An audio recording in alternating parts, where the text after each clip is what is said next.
Tonight, we will go deep into the realm of the unknown and question everything as we search for the truth. We will explore the possibility of countless phenomena within the ultra spectrum, and together we will learn that it is all connected.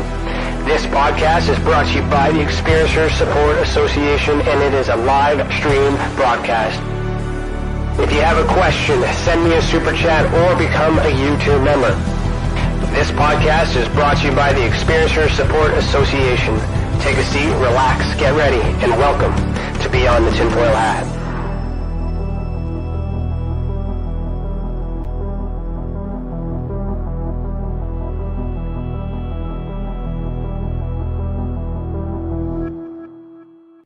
Hello, everybody, and welcome to Beyond the TinFoil Hat. Today is Thursday, February 23rd, 2023, and I, Ryan Stacey, am your host this evening. I'm a licensed private investigator, a citizen journalist, and the Director of Investigations for the Experiencers Support Association. Welcome to the channel, and thank you for joining us this evening. Keep this program free. We rely on those who make contributions, buy merch from our store, and send super chats, or become members of our YouTube channel. There are links in the description below if you are interested. And remember to super chat or send a super sticker. Just click the $ next to your name in the comment box in the live chat room. For those who are already YouTube channel members or thinking of becoming one, remember that you get priority over the questions tonight. You also get behind the scenes, extended footage, bloopers, and access to members only programs like the Citizen Paranormal Report. And if you haven't seen the latest episode, I went to NORAD, I filmed it, and I almost got arrested by military police. So it's a good video.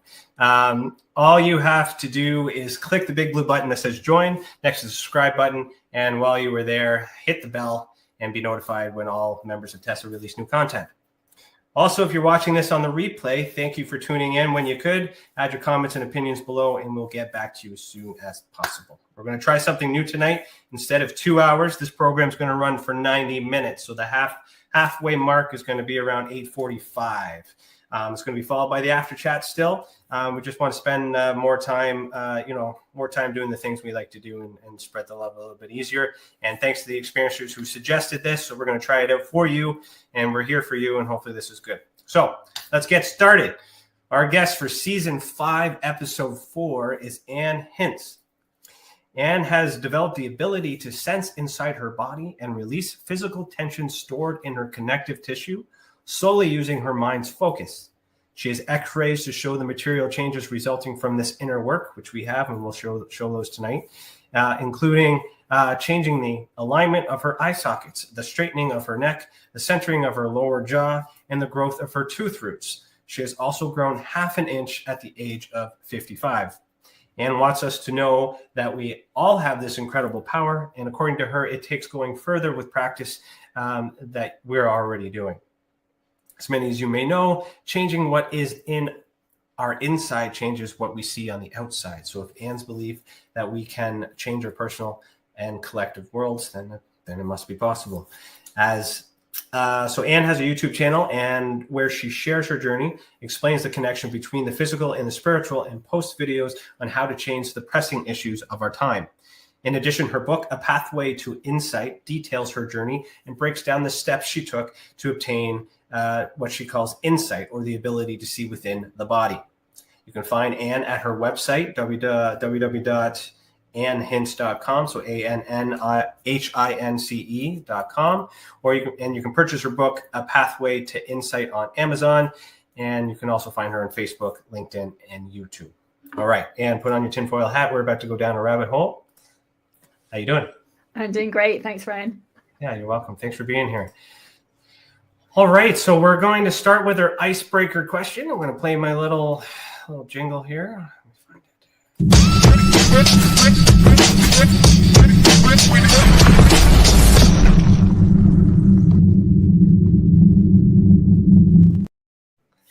All right, so the icebreaker question is for both of us tonight is brought to us by our support group, Experiencers Anonymous. If you want to learn more about them, head over to experiencersupport.org/experiencer-anonymous.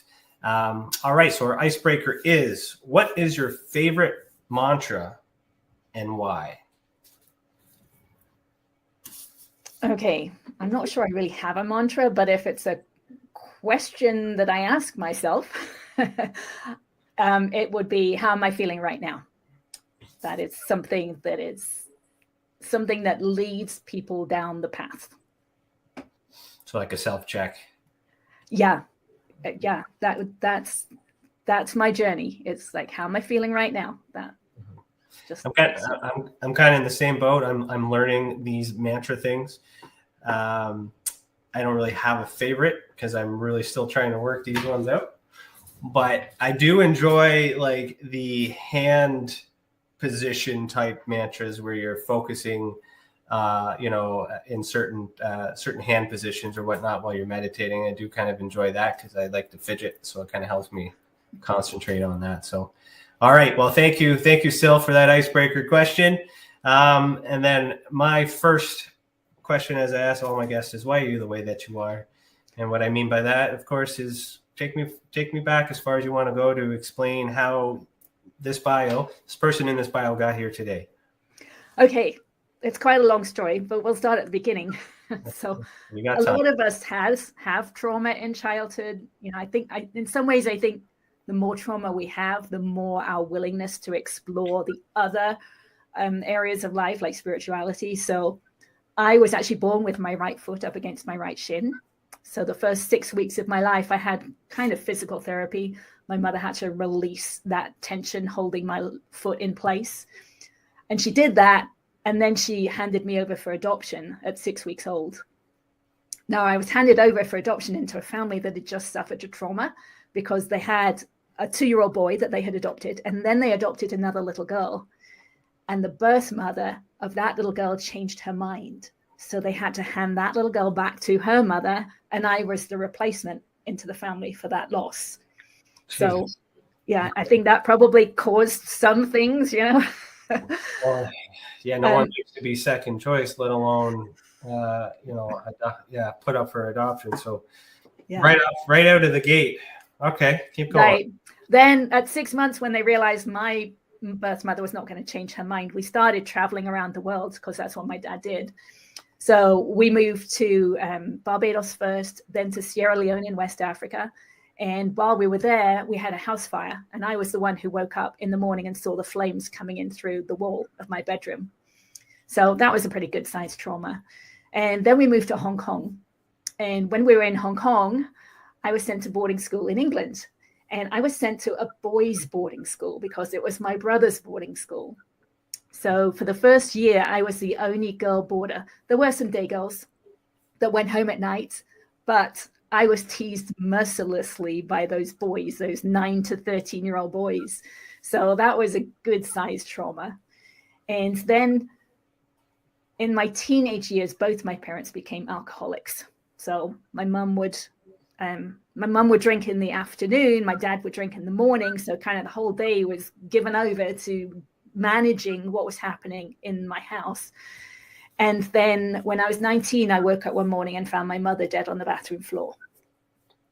So that was a good sized trauma, kind of the culmination of everything. But I think you probably know, we kind of get programmed in those first 7 years of life into how to deal with those kind of things that happen. And my programming was just suppress everything and continue on like nothing had happened. So that's what I did with all those traumas. I just kept it hidden inside. Mm-hmm. And then when I was 21, I moved out to the States. I had been in England and I was a software engineer. I got married. I had kids. We moved out more to the countryside and to the hills. And it wasn't until I was in my late 30s and I had a business altercation with a couple of other mothers at my boys' school. They told me I'd done something wrong. And I didn't think I had, but I was this scared person on the inside with all this trauma. I was very emotional. I was very reactionary. And my mind started to spin out of control, like over and over what they'd said and what I'd said, what I'd done wrong, what I could have done differently. And it was like 3 days before I could kind of gather myself again. And I realized at that point, okay, I had to do something different. Something had to change. And I didn't know what to do at that point. But it was in that time frame I went to a doctor's appointment. He was a holistic physician. So he had more tools in his toolbox than most physicians do. And he was also a parent at my boys' school. So he knew that I was a stay-at-home mother, 2 healthy boys. I shouldn't have been too stressed, but he realized it was. And he asked me my stress level on a scale of 0 through 10. And I said it was an 8. And then he asked me why. And it was then that I realized, okay, I was still holding those tears from my mother's death just under the surface 2 decades later.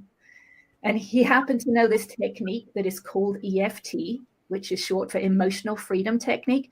It's also called tapping, because we're tapping on different places in our body as we're talking something through. And so he tapped with me about my mother's death for about 15 minutes. I let those tears flow. And on my way home that day, I realized I could tell the story of her death in my mind now for the first time ever without the tears there. And that's when I realized we hold those emotions and those memories physically in our body, and that we can let them go. And that was huge. I didn't know that at that point. So that was the beginning of my journey. It's interesting that you're sharing that too, because like, I mean, I try not to get into the personal stuff on this show, but I can relate to that transition right now in my life, because I'm learning, how to let go of past traumas as well, which, I'm not going to get into what those are, but, and your timing of explaining this to me is right on point to like how I've been this last week. So I really do appreciate you sharing that. And I'm happy to hear, what happens next. Okay, cool. So I went home that day. I went online. I wanted to learn everything I could about this technique.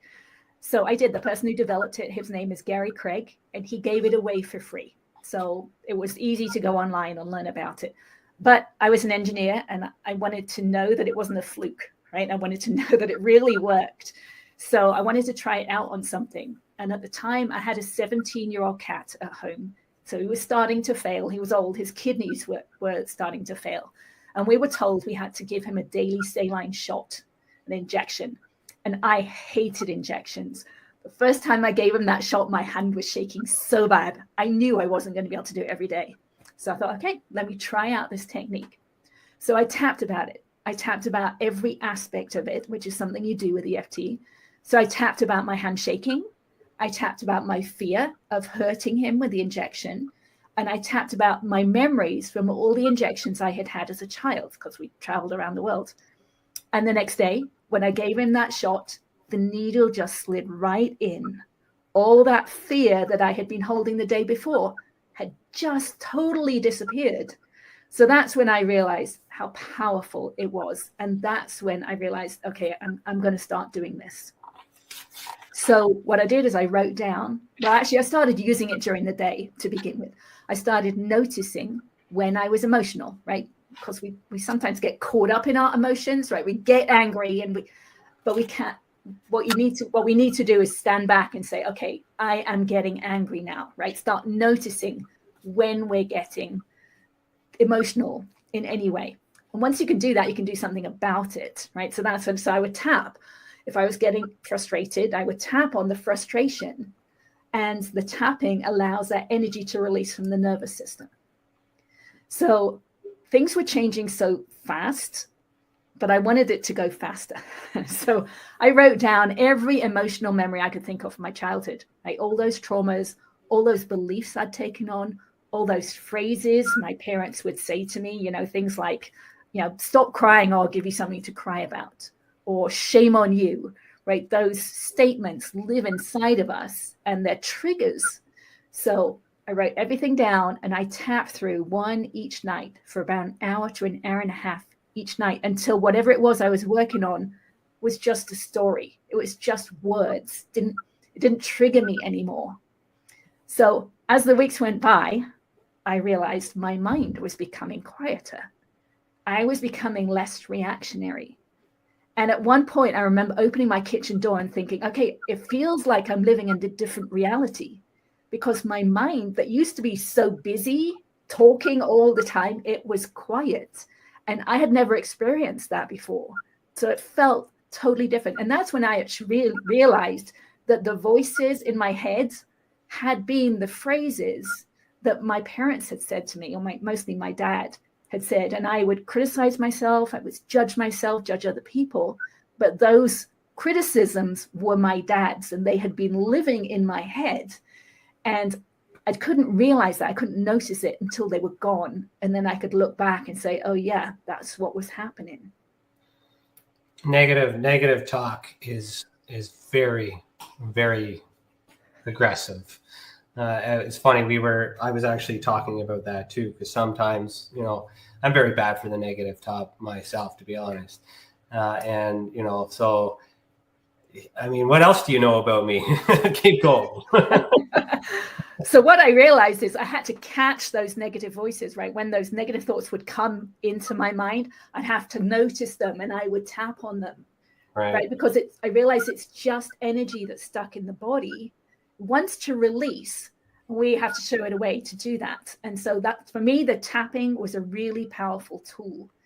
But I also realized as I was going through this process, my awareness was expanding and my subconscious mind was opening up. So the way the awareness was expanding was, to begin with, when I started this journey, you know, if someone asked me how I was feeling, I would always say, I'm fine, because I didn't want to feel how I was feeling. I had so much resistance. But as I did more and more tapping, I became aware of how I felt. I became aware of my emotions, and then I would tap on those. And then as I kept going, I became aware of the physical sensations underneath the emotions, right? Because every emotion, we're just naming a set of physical sensations, right? Because we can see someone, you know, someone in the distance, if we can see someone and notice that they're angry or they're depressed, we're seeing how they're holding their bodies, where they're holding tension. And we can become aware of that inside of ourselves, right? So if I'm feeling frustration, where am I feeling that? I couldn't notice that to begin with. I had to do this work. And eventually I came to the place where I can notice those physical sensations of the emotions. And at that point, I didn't need to use EFT as much. I could actually just feel the physical sensations. And if I put my focused awareness on that tension inside, I could feel it release. So this is kind of the second step on my journey. What I talk about is feeling your feelings. I actually had to work on it. It sounds easy to say, okay, just feel your feelings. You know, people say that, just feel your feelings. What does that mean? So I had to work out what it meant. And I realized that I actually had to hold my breath when I was feeling an emotion, to notice, to focus on those physical sensations. So I would hold my breath and I would talk to those sensations. Something like, okay, I can feel this frustration sitting in my solar plexus, right? I can feel you there. I just want to feel you. I don't want to change you in any way. I just want to feel you, allow you to be felt. At some point I'd have to take a deep breath, let it out, and then I'd feel that frustration again. And I noticed that it had shifted. It had released a little bit. So I would do the same thing. I'd think the thought that had the frustration, feel the frustration, hold my breath, just focus on it, and it would shift. And I would do it again and again with the same thought that had the frustration until the thought no longer had any frustration. It had just disappeared. So then I started doing that every day, right? Instead of tapping, I'd just notice when I'm feeling something, I would feel it, allow it to be felt. It's just energy that's stuck in the body, and it would release. So that was kind of the second step on my journey. I was just trying to think of how the tapping actually works, or what that's actually doing, because I haven't heard of that before, but it makes sense because I was experimenting it too. So like, it's almost like a fidget spinner in the sense of you're focusing in the present while your mind is wandering. So you're almost tethering in between times, and it kind of helps. That's my understanding of what you described. Not doing it, but I kind of feel like that is similar. So am I on the right track, or the tapping with the EFT does a couple of things. We're tapping on the meridian systems of the body, the ends of meridian systems. So that's, kind of like acupuncture type thing. And that is releasing the energy that is stored in the nervous system. around the thought. So whatever you bring up into your body, the tapping helps release it. So that's one part of it.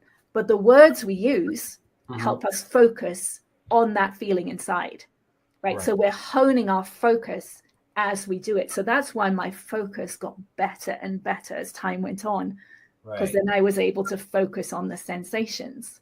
So does where you tap matter per thought, or yeah, there's a series of 9 or 10 points that we tap on, and I have a YouTube video that shows exactly. EFT's been around for at least 2 decades now. That's had many studies done on it that proves that it's doing things, it's working. So yes, it's the same points over and over again. You just go around in a circle through the points again and again until the energy has released. Okay. And one of the things I like about it, because that engineering background, is that your body actually provides feedback. So you know that you're releasing.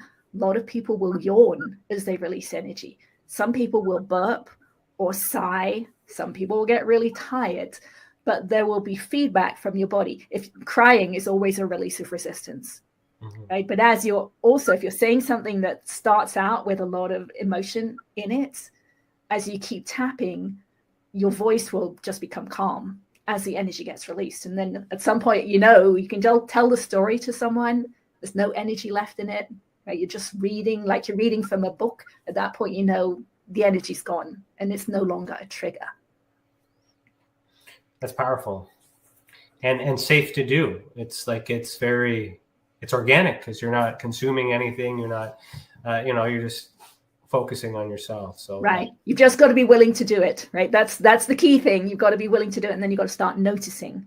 And you got to catch it. That's the thing, is because there's a microsecond in between the, I'm speaking from experience too. There's like when something triggers you, to actually reacting to it and then catching your reaction and then dealing with it. So you kind of almost want that window between noticing it and reacting to it to be long enough that you decide to do a tapping mechanism, a protocol or something like that too. Right. And that's a challenge, just to have that space of time, even if it's a fraction of a second between thinking it and reacting over it. And right. But you can always come back to it afterwards, right? Because you can bring the memory, you can bring the thoughts or whatever you said, you can bring it back into your mind and tap through it, because the emotions will still be there. They won't be quite as intense, but you can bring them back and release it that way. Okay. Awesome. So the EFT was the first step. And then once the awareness is expanded, then become aware of the physical sensations underneath the emotions. So I don't know if your audience might be interested or not, but it was during this phase, I would actually lay on the sofa and I would bring collective traumas to mind. So I'd kind of done my childhood, right, with the EFT. So then I would think about something like 9/11, or I was in the Loma Prieta earthquake, something like that we all had our own personal experience of those collective traumas. So I would feel everything that came up in my body and just allow it to be felt, and it would dissipate. And it was during that process that I experienced Kundalini energy. Some people have heard of it, some people haven't. Felt like electrical currents, up through my body, and I could control where it went, which was kind of fun, to be honest. And that went on for several weeks, maybe a few months. And at the end of that, at one point when I was doing this release work, I realized I could put my awareness inside my body after the tension had released. I could keep it inside. I mean, it sounds such a weird thing to say. I'd never heard of it before. Didn't know what I was doing. It was kind of fun in some ways. I was just playing. So then I thought, okay, well, I've done it once. Can I do it again? And I could. And then I started to play, okay, what can I do now? So I realized I could move my awareness around inside my body. I could find a place that had tension. I could feel the difference between tension and no tension. So then I would focus on the tension, just feel it, just allow it. So I'm doing the same thing as what I was doing with EFT, which was focusing more on a memory or an emotion. Then feeling the feelings was more focusing on the physical sensations. And now I'm focusing inside the body, directly inside, but I'm still doing the same thing. I'm just focusing on it, allowing it to be without trying to change it. and it would release. And it was kind of fun. So I just kept playing, and I would move around my body. I would just focus on where tension was, feel it, allow it to release, and then do it again and again, or move to somewhere else. And eventually, it took many, many months, but eventually I could get inside my head. And that was huge for me, because there was so much pain and tension inside my head. Unbelievable amount of pain and tension inside my head, which I think had been there since I was born, with my foot up against my shin. I think it had all been there. I had scoliosis my whole life, so my whole body was kind of torqued. But the key point is I had no awareness of it. Right? 50 years had gone by and had no awareness of how much tension I was holding inside my head. But at this point, I've got my technique, right? So I would focus on it. And there was so much pain in my left cheek to begin with, I could only focus for like a second. But over time, I was able to do it more and more. And it got to the place I could actually feel something release, which was a little scary at the time, because I had no idea what it was. It felt like old fabric ripping. And it sounded like old fabric ripping, because I'm in my head at this point, right? I'm near my ears. And I did some research at that point and realized it's an adhesion in the connective tissue. It's just, I'd released enough tension that it released by itself. So at that point, I just kept going. And over time, I could actually feel my skull bones relax. I didn't know, I thought things were shifting. I didn't really know how much things were shifting until I had those x-rays taken in 2021, and could then see the difference between 8 years prior and see exactly what had shifted. You mentioned pain earlier, and I was thinking of it too. Like, could you use this technique for something as simple as, I literally just stubbed my toe and I'm in pain in this moment right now? Absolutely, yes, because it's all connected, right? The pain that I feel inside my cheek is connected to my past. It's connected to stories. It's connected to emotions, right? So yes, absolutely. Just to elaborate more on that too, on that thought, is like, does pain actually exist, or is it just our brains indicating that there's a potential sense of danger if we continue to do something that way? Like, is this a sign, a neurological sign that there's maybe something wrong? And is it all brain activity? Yeah, it's an interesting question. I do think it's calling for our attention. Yeah. Right. And that's what this work is doing. Is that pain we're experiencing the brain telling us that this needs attention, or is that actually localized pain in the area that's affected? I do think it's in the area that's affected. This is beyond the tinfoil hat. This is why we go beyond. We dive as deep as we can. It's okay. All right. Yeah. So, all right, continue. Okay, so that's where I am right now. I'm can put my awareness inside my head, and inside pretty much anywhere inside my body, and just focus on it intensely. I use my hands these days. It almost magnifies the focus inside my body, but I'm just releasing more and more tension, and my neck will crack many times. One of the things I love to tell people is, we don't know when we release. I didn't know when I started out this journey, right, how much depth there is to life that I was not aware of, right? But now my neck, it's like I'm at a chiropractor 20 times a day. My neck will release and make cracks many, many times a day as I'm releasing tension. But that allows me to move my neck into many, many different perspectives that I was not able to see before. Right? So I can actually put myself in the shoes of many, many other different types of people, because I've released the resistance to them. And when we start out, if we have little awareness, we can often only see from our own point of view. But as we do this work, we become able to see from many, many different points of views, many different perspectives. And it's physical as well as mental, right? My neck will move many, many different ways, and I can see from many, many different perspectives. So that is totally connected. I'm learning through exercises that I've been doing that this physical pain sometimes is an indication that there's been mental pain for a very long time. And this physical pain that you notice may seem new, but in reality, it's that warning sign. So would you share that idea, or is that something that might be scientifically proven? That might be exactly how it works. I don't know. I'm learning this stuff too. Okay, I believe it's totally how it is. If we ignore emotional pain or trauma for long enough, it gets stored in the body. It's a wound inside of the body. And at some point it gets so big, right, that our attention is called to it. Now, as we release it, if we release it through these kind of methods, we can focus on the pain itself and just work with the pain itself. And as that happens, like as I'm releasing, as I'm releasing tension in the connective tissue, a memory will often pop up, which I believe is when that tension was stored. It's normally a place memory, so I don't exactly know what happened. I just know where it happened. Right. So I know that's where the memory was stored. So they're absolutely connected. There's no doubt in my mind they're connected, and you can get to them from different ways, right? You can get to the pain through the memory, through the trauma, or through the pain itself. Okay. Fascinating.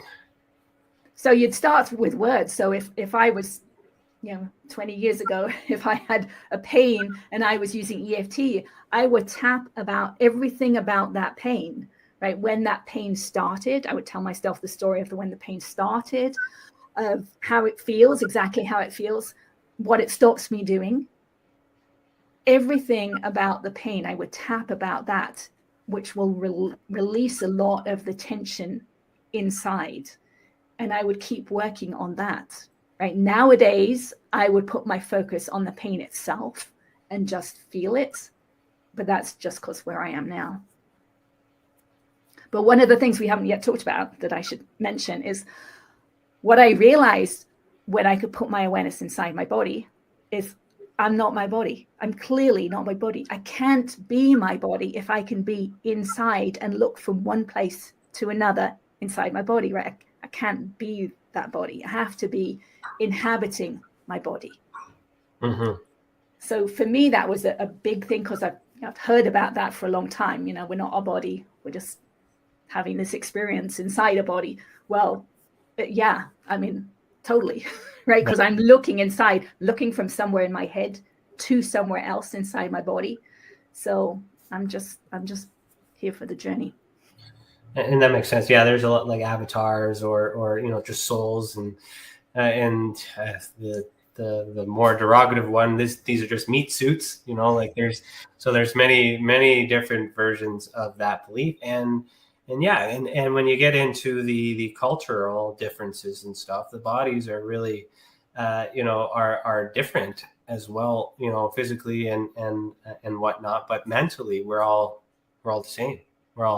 It's all energy. It's all consciousness. And there's some stuff. I'm kind of going down a different rabbit hole here, but that's where I went. Yeah. That's where my mind went. Okay. Where do you want to continue from there? Well, we can go into some questions if you've got questions. Yeah, no, totally too. So there is a question in the chat, and it's kind of similar to one that I have as well. And that's basically, I know you've come to learn how to do this when someone had taught you how to do it. But being aware of it, like, is this something we are able to do from birth, or do we need to be shown how to do it? Or like, what is any chance of naturally doing this without any conditioning, I guess? I possibly, I think it's unlikely, because we just we start suppressing everything in childhood, right? All that programming from society, right? We have to do this, that, or the other, or we're bad, or we start suppressing things. And if we had a perfect childhood where we were allowed to be our true selves the whole time, I imagine we could do this straight off. Who has a perfect childhood? Is there anyone, right? Like it's, and no one knows how to raise, and you just, and you work with the cards you got. Right. And as I said, I think sometimes you have to have the negative experiences in order to do this, to want to do this work and to go kind of the opposite direction. And I like this approach. It's definitely something easy to recommend from the experiencer point of view. So a little background too is I try to help those who are affected by UFO and paranormal phenomenon that are feeling negative, about these experiences. Like, this is something that I've never heard of, so I'm going to look more into that too. And it would be a very healthy recommendation for those who are experiencing traumas from possible abductions phenomenon. And the nice thing about that, and one of the challenges we have in this paranormal circuit, is that there is no health care for mental health services for people that are affected by paranormal or extraterrestrial phenomenon. So, and even if there was, that health care is expensive.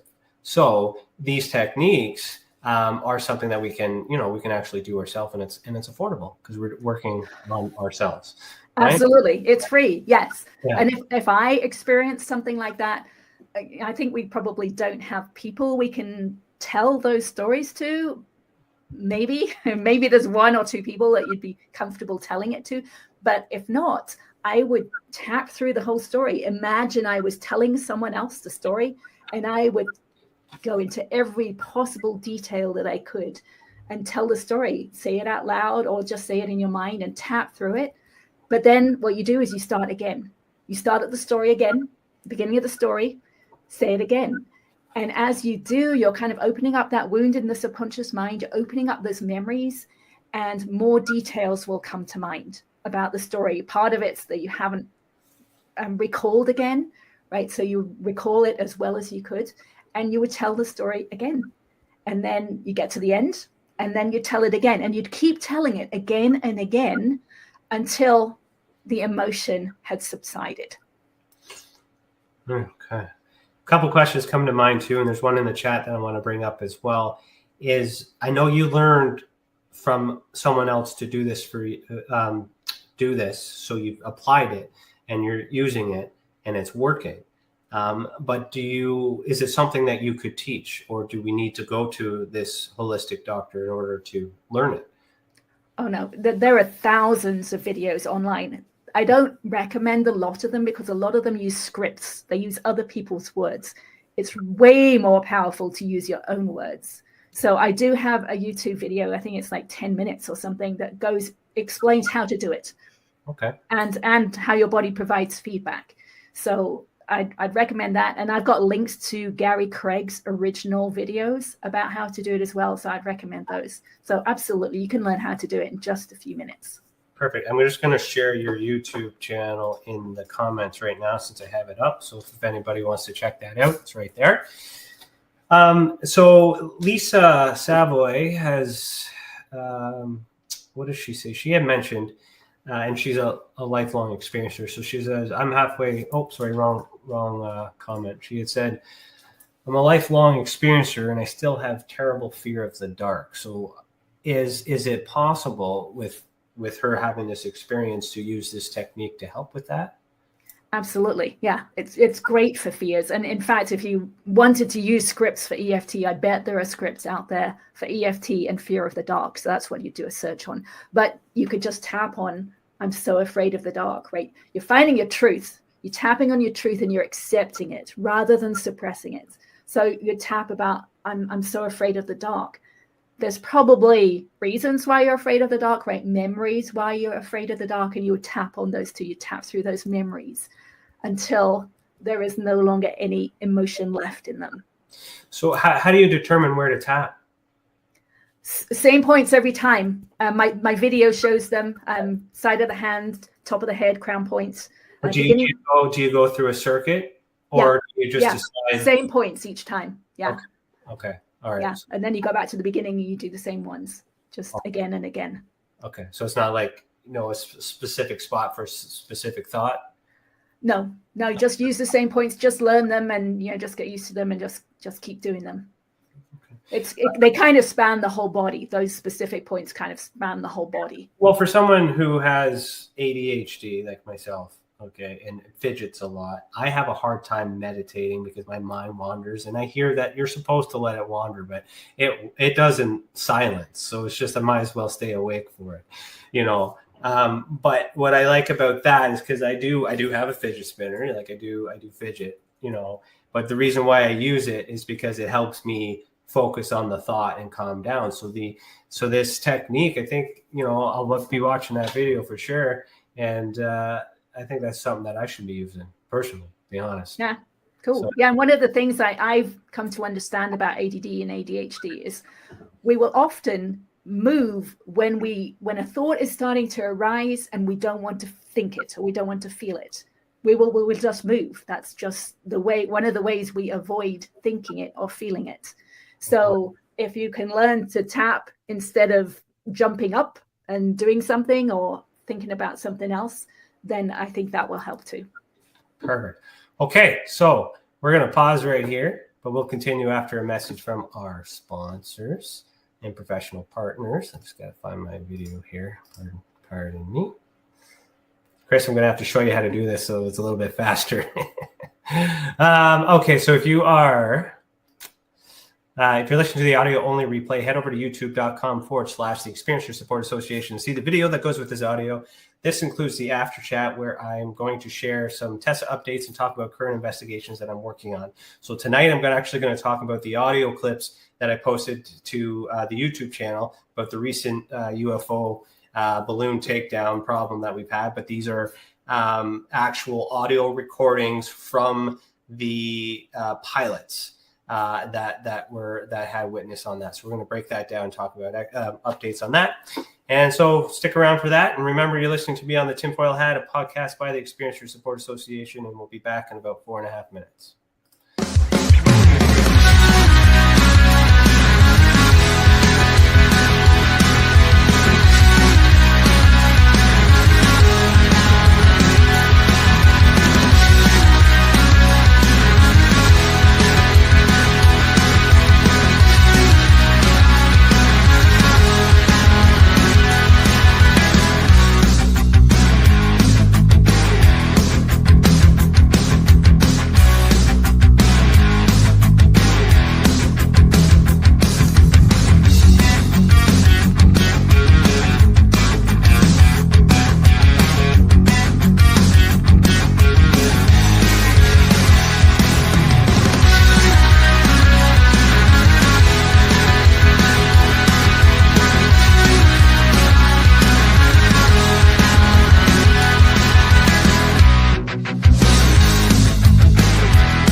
Have you ever wondered, or maybe just thought to yourself, if there were others just like you?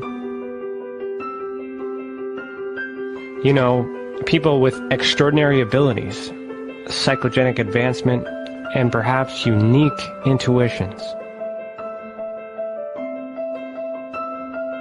Maybe you just wondered if there were other people who experienced unimaginable, unexplained, or even unusual and paranormal events.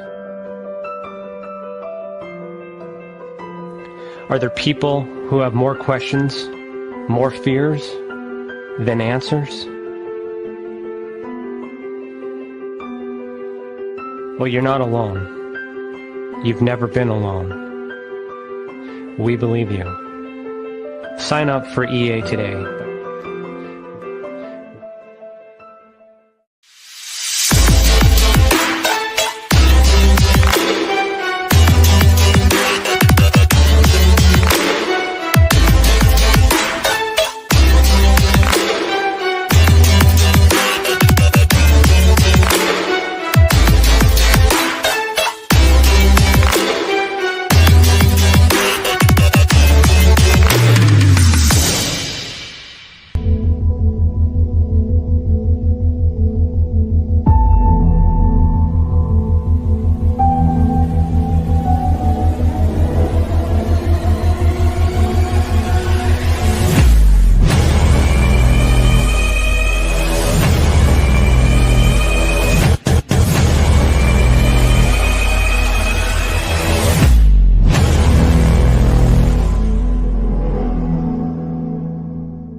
business. It's your property. Your assets are worth protecting. Blacklight Investigative and Surveillance Services specializes in patrolling and inspecting residential or commercial property against fire, theft, vandalism, terrorism, and illegal activity. People and buildings are monitored to prevent crime. Keep your property, your people, and your assets safe from threat. Our elite staff are dual licensed private investigators and security guards. Blacklight Investigative and Surveillance Services. Go to blacklightiss.com.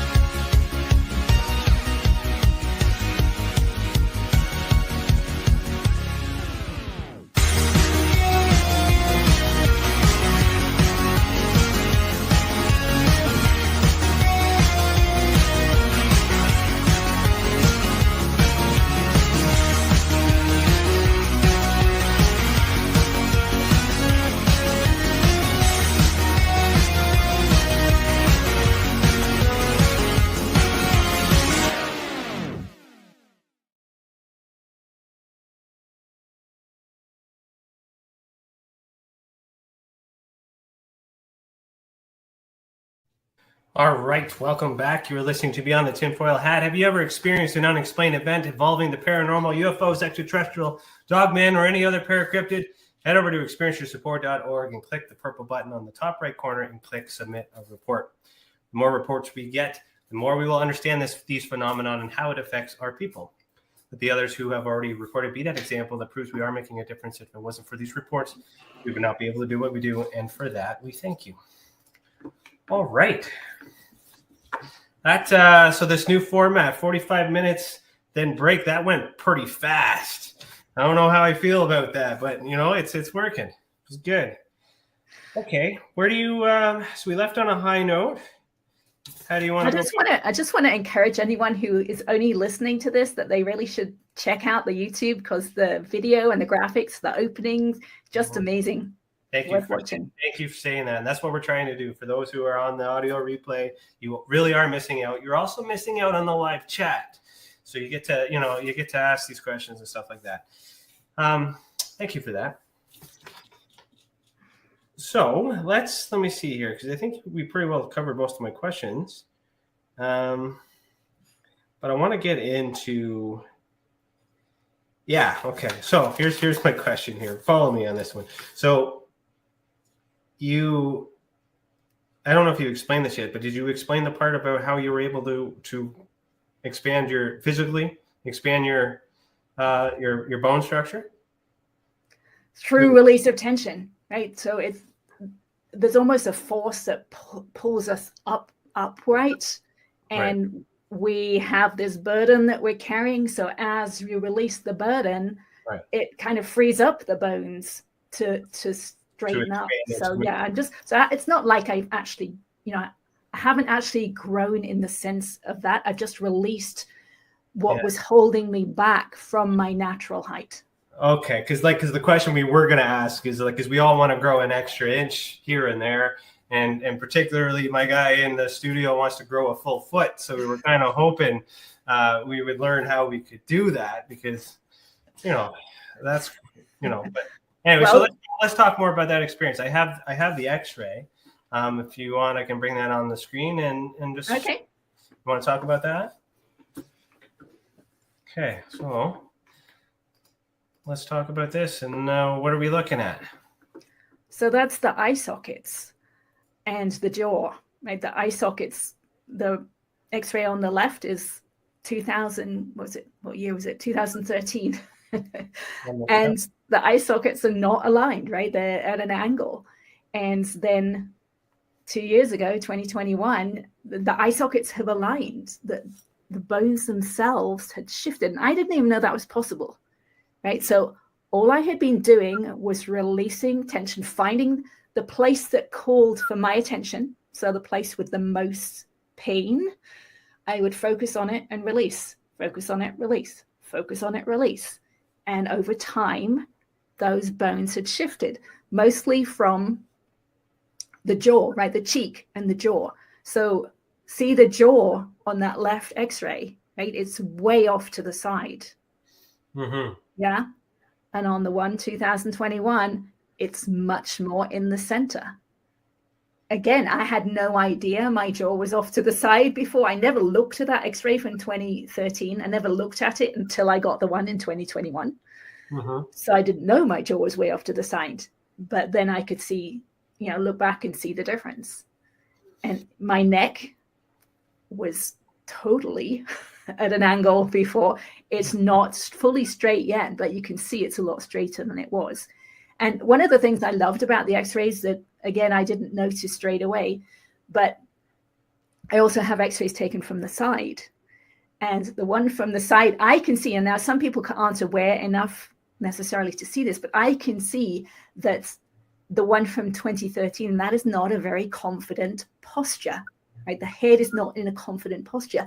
Whereas the one from 2021, the head is in a much more confident posture. And for me, that was huge because I knew I wasn't very self-confident in the past, but the fact that I could change that physical posture by just doing this inner work myself, like on my own at home, that was huge for me. So I appreciate these lines on it too, because my investigator brain goes, maybe you're just in a different placement because 8 years later you took you took this these different x-rays, but with these line placements, you can clearly, it makes it easier to actually show what's been changed. Right. And it was taken, they were taken with the same machine, and you can see that kind of white line through the top of the skull. Yeah. Right? And there were things put in my ear, so they make your head be in the same position, right? You're held in place for them to take the x-ray. So yes, they were totally taken with the same machinery. So, and I mean, look at the difference. See the line that goes across below my nose, above my teeth. I've got that bridge there. So there's that line. Yes, see that line there? See it on the other one? Look how less space there is there. That's actually what we're looking at there is the back of the skull. You're just seeing it through the whole skull. So that's the posture, the way I'm holding my head has changed. Okay, so 2013, like you mentioned that when did you started learning this around 30? I started learning it before that. So I'd already done a lot of work with the EFT, but not so much the deep physical work. So that's just been the last few years, really. Okay, so those few years that you transformed into this, what exactly were you focused on doing that may be the result of that? It was everything we've been talking about. Okay. Letting go of emotions, letting go of the tension and the physical sensations, letting go of that tension deep inside the body and the connective tissue. Interesting. Now that you've evolved, and things are getting better, is there still a need to do that? Do you still do that today? Yeah, you get aware at a deeper and deeper level. So I still have some pain in my left cheek, but it's much more, it's been broken apart. It's like that wound has been opened up. And yes, I can see, I think you probably know some of this, but like the ancient Egyptians in the statues, they had perfect symmetry, right? They had perfect symmetry. I think that's what will be the end result. I think when we're not symmetrical, there are forces pulling us out of alignment. And so I'm still working on those. I'm still releasing tension in my neck. And I can see that my face is certainly not symmetrical. So I know I have work to do. That's kind of, it's interesting that you mentioned that, because like it's also thinking of like the old Tibetan monks and whatnot, when like some of them can meditate and some of them have been preserved in their meditation state, and they're perfect. They're absolutely perfect in the way that they petrify or mummify or however they do that process. And the thought comes to mind because I know that, with the monks, it's all about consciousness. It's all about meditation. It's all about all this empowering stuff. And they're absent of a lot of these things that create some conflict.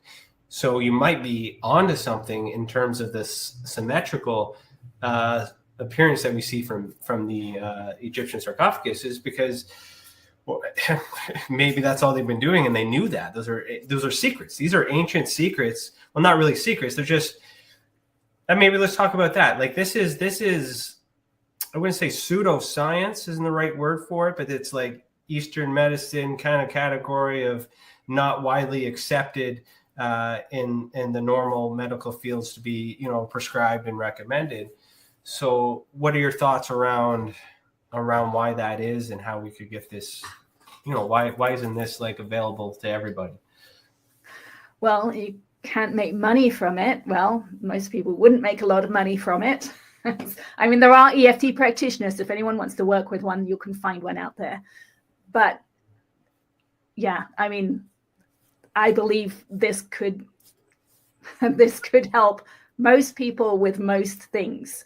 So at a deeper level than people know. I mean, I don't think a lot of people realize that this is possible. I didn't know this was possible. I don't know anyone else at this point who can go in and release tension in the connective tissue, feel inside, right? Like I can go inside my palate, release tension in my palate, in my tooth roots, in my nose, in the nasal cavity, underneath my eyes. I mean, so the awareness is getting deeper and deeper and deeper. The whole process is getting deeper inside. Uh-huh. This, I totally lost my train of thought. Forgot where I was going with that. Sorry about that. No, I was just, I lost it. You're talking about the medical industry, really. Oh yeah. Sorry, that's actually it. So like it in general speaking, thank you for reminding me of that. It's just there is a lot from birth, even to at your life, like that was a very rough start from the get-go, and you have excelled in achieving past those challenges. And there's a lot of people that have challenges like that when they're born and in many different stages of their life. So the fact that you're able to overcome that in general is empowering.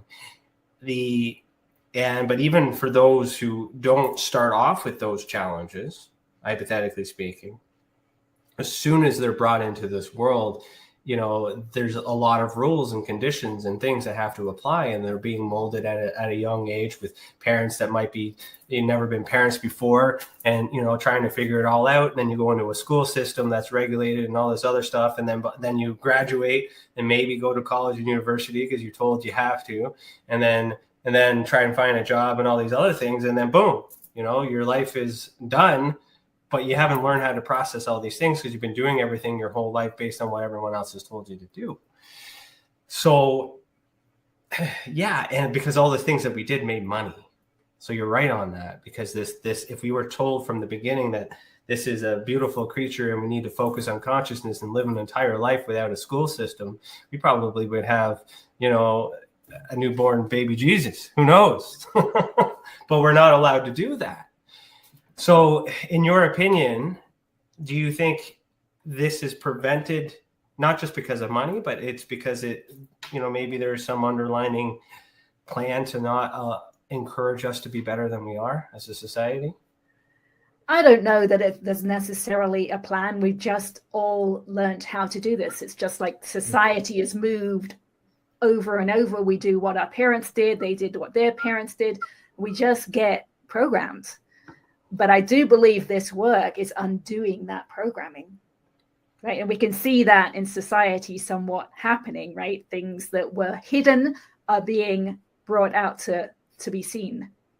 Mm-hmm. So I do think things are shifting. And I think this inner work will do that, because I'm releasing tension that is not conscious, right? I believe it's before those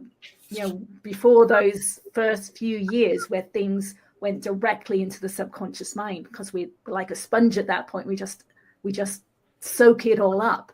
But I think when we're releasing tension in the bones, I think we're releasing that programming from those very early years. So I do think things are shifting. Yeah, I think so too. I think more of us are becoming more aware and more in tune, and trying to, like the next generation could be a little bit more spiritual. I'm hoping anyways. I think the new generations are. Yeah. I have a 20-year-old and 24-year-old, and they're so much more accepting than we were at that age. Okay. All right. In one of the conversations we had and the information I've read, it was mentioned that you have a different point of view on the law of attraction. So do you want to talk about what that is according to you and how you do it different? Sure. Most of the things we hear out there are about thoughts, right? That we attract what we think. Mm-hmm. However, what I've experienced from this whole whatever story that I've been on is that we're a signal. The whole of us is a signal. It's not just our thoughts. That's actually a small part of it. What I think the biggest part of it is the tension that we hold inside from our past. Because once I became aware of that tension inside my head and I realized how much pain was there, but I had no awareness of it, right? It had been affecting me all my life, but I hadn't been aware of it. So that's what I believe the biggest part of our signal is. But it's also things like it's our size, our shape, our hair, our clothes, right? Because if we changed our hair, right? If I shaved off all my hair and I went out into society, I would experience different feedback from society than I do now, right? Because I would have changed my signal. So the way to change our future, I believe, is to change our base signal, which is the story, the history that's stored inside of us as tension. If we release that, then our signal has changed and we attract different things back into our future. Okay, that's powerful. I like that. So, well, what are some of the challenges, I guess, we might get in the way of making these changes? Because like this is a tool to use and sometimes we get triggered and we forget to do it, or we don't remember to do that. Like what are some of the barriers that might, make this difficult to do, and how do you overcome them? One of the things that just came to mind when you were saying that is that if we change, then sometimes people around us don't like that, right? They don't want us to change. So we have to be willing to do that. We have to want to do it. And I can relate to that too, because like over the last few years, I've gone through a lot of personal changes, and a lot of that has to do with me not letting certain things bother me or changing certain things a certain way in order to make, peace with myself and the life that I'm living. But it does affect the tribe that I was with. And then, then you have to then a new tribe comes, and then you kind of you also gravitate towards those groups of people. So I can relate to like my past and the crowds that I used to hang out with and the things that I used to do and the things that I used to, it makes sense on how all those things had happened. And then as soon as I started to expand and learn and change all these other things, I'm now hanging out with more people that are different than those people. But I'm realizing now that those are more of the right people, and that's where I need to be. And, so that's just life, though. This is right. There's some subtlety to that, though, right? So we can transfer over to a new group, but we can also notice that we have resistance to those other people, right? And we can work on that ourselves, right? So I won't go back to those groups, and things sounds worse than it is. I'm just talking about like I used to be in a band, okay? So playing music, that kind of stuff. But like you miss it, but then you're like, that didn't fill my cup. That might have filled my cup then temporarily, and then now you're kind of doing more things. So and you say like trauma hinders us, but trauma also changes us and it redirects us. Sometimes trauma needs to happen in order for people to change their ways. Right. And that's what I was saying. I had to go through that altercation with those two other mothers in order to realize, okay, something has to change. Mm-hmm. Yeah. And it was you that had to change.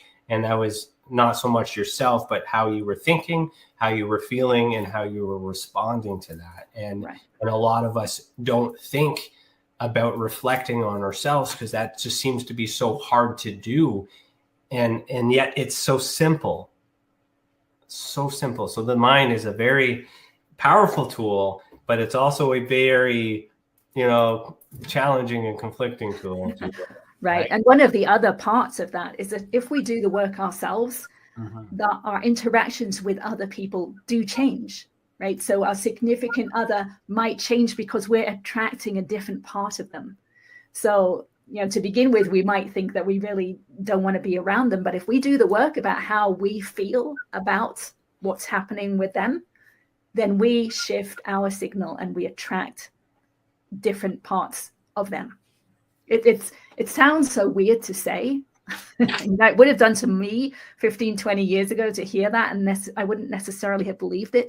But when people experience it, it's just amazing. It's so much fun when people experience that.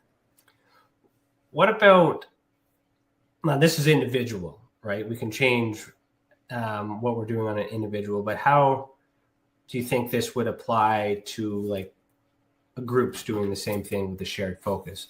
As an example, I'll bring back to the monks because it's the first thing that popped in my head. If they're all together, if one person meditating can use the proper tones and sounds to create that vibration, but then if you get a large group of them in the same room and they're vibrating and meditating on the same frequencies, they have the ability to levitate objects because it magnifies because we're all on that shared focus. So using that concept, how would that apply if all of us got in the room and did the same thing to heal each other or the entire world? Like, could we magnify what we're doing, or is it like externally, or is it always internal? Well, it's both, right? If it was a group of us who'd done a lot of this work already, and then we did it together, we would be at a higher frequency, right? And might be able to do more. But still having a group together does make a difference. I went and had an EEG done with a group of people who've been doing the tapping with me on Sunday. And we had our baseline, scans on the screen. And then we all did 3 minutes of tapping of EFT ourselves. And then we redid the EFTs, and our brain waves had all the amplitude of them had all gone way up. And then I held there was only two of us doing it at that point. So I held her hands, and the feedback from the people who were watching was like, oh, wow, because the energy of the brain waves had magnified off the screen. So absolutely, both of those things are true at the same time. It's individual and collective. Yeah, and that's exactly what we want. We want more of that. And a lot of my work, is understanding that the suppression, like there's a lot of act in the world to make us think negative and do negative things to prevent this thing from happening. So, I mean, it's such a beautiful thing, again, but yet so simple, yet so hard to do. So and so hard to realize what we need to do it on, right? Because if from what you just said, I would tap about there's lots of people in the world who want to keep this hidden, who don't want us to do these things, right? Whatever the negative thoughts or emotions come up, we can tap on them, right? Because if you let go of that emotion, that tension around that thought, oh, well, maybe there's other people out there, right? You could just let it go. Maybe there's other people out there. It doesn't affect me, right? Doesn't matter. Then you just freed yourself up a little bit more inside. And then you're putting off a different signal and you're attracting different things to your future. So I believe tapping on any thought or emotion or event that happened is going to change your timeline in the future. And that's a positive thing. So I would suggest everybody to try that. On the break, I ran down to refill my tea and spoke to my wife, who's also watching downstairs, and she's like, "We should try that." So we're gonna look into that. So on that point, we only have a few minutes left until we reach the end of the show. Let's talk about your book, The Pathway to Insight. This is the book cover here, and you also have it on Amazon, right? I'm going to put the link in the description here for you guys watching live. Tell me about this book and why people should get it. Okay. It tells you in detail the steps that I went through that I believe anyone else can go through to attain insight. It's called a pathway to insight because there probably are other pathways, but I know this one provided me the ability to sense inside the body, which I believe is the third eye. I believe it's the inner eye. So I talk about that in there too. So that's in detail. My YouTube channel shares most of the information. So you don't need to get the book. The book just has more detailed information. So I just want people to do the work. I want people to realize how powerful they are on the inside, how much they can heal themselves. And let's change the world together. So on your YouTube channel, which I have right now, that video that quickly shows how to do this NFT that maybe I might decide to watch at the end of the show here, where would I find it? Okay, it's EFT. EFT? Yeah, you've got almost the spiritual conversations there. It's, I think it's, scroll down a bit. Scroll down? Yeah, steps into my body. It's probably in there. Okay, well, let's find it. EFT demo. There we go. Right there. All yeah. Right. So I'm going to take that link and put her in the comments below for you guys. You got it direct right there. And then the wife and I will take a look at that later. It's only 6 minutes and 34 seconds to change your life. Yeah. All right. So you got lots of things going on your YouTube channel too, as well. So what else do you talk about? Yeah, I'm doing a weekly, what I call a spiritual conversation. Anyone's welcome to come on, have a conversation. That's what I want. It's on a Tuesday morning, 11 o'clock Pacific Standard Time. The links are on my Facebook page. I do it on, I post it to YouTube. So and I try and share as much as I can because, as I said, I want this information out there. Perfect. All right. There's your Facebook page there. Cool. And then you also have a website too, right? Yep, and Hince.com, and you can see the x-rays there. Okay. So we'll just take a look at that. So for those of you listening to the audio replay, we are actually physically looking at these things. So head over and you can get the links too. I'm not gonna read them out to you, make you work for it. Come over to the YouTube channel and see the video. So this is interesting. I like the colors. I just noticed like the theme is very similar to our background. I changed my colors this year too. So I'm really vibing these colors. Good. They are kind of bright, but one of the things I realized is like I can feel into colors now. I never could in the past. And I feel a resistance to white. So I avoid white at all costs at this point. Okay, we got a few minutes. Let's talk about that. So how do you feel? What does that feel like as a resistance? Like, can you elaborate more on? Yeah, it's almost like a repulsion. It's like, I don't want to see white. I will look away from it almost.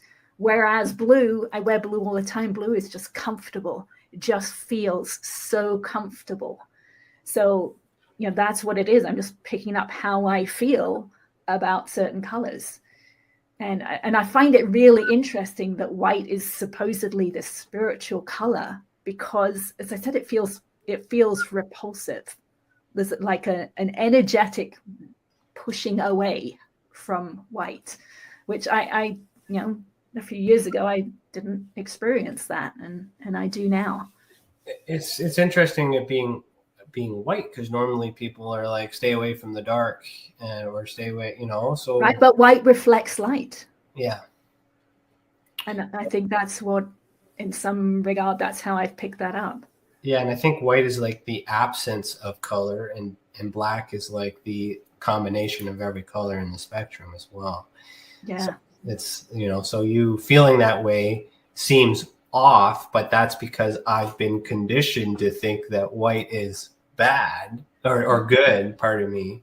Right, which are just thoughts and programming, right? Yeah. Whereas when you get to a deep level, you can just feel it. I mean, like I can feel sounds inside of my body now, right? I could only hear them in my ears originally, right? But now I can feel them. Even your opening couple of minutes, you've got some pretty intense sounds in there. I can feel them right inside of me. It's really cool.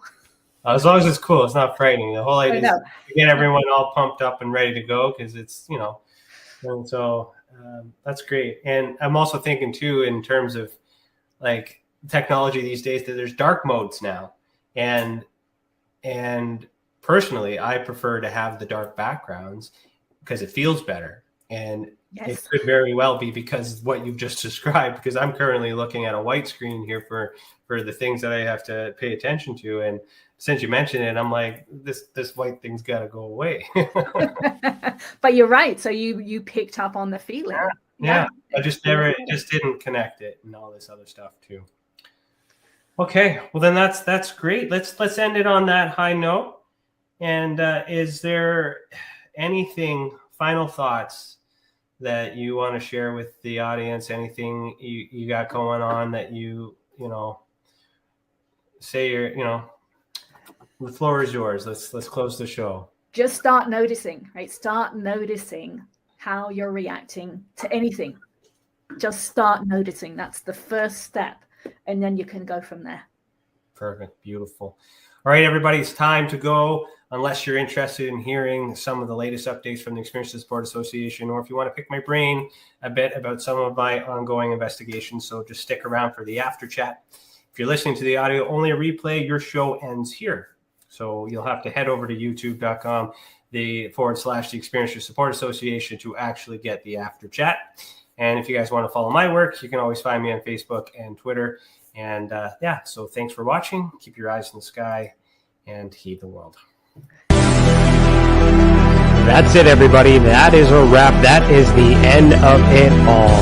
Thank you for joining me tonight. I look forward to seeing you back next week, where we'll continue to have this conversation deep down into the rabbit hole in which we call the ultra spectrum. Thanks for joining us. I said that already. Oh well, fuck it. Heed the world.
Hello, everybody.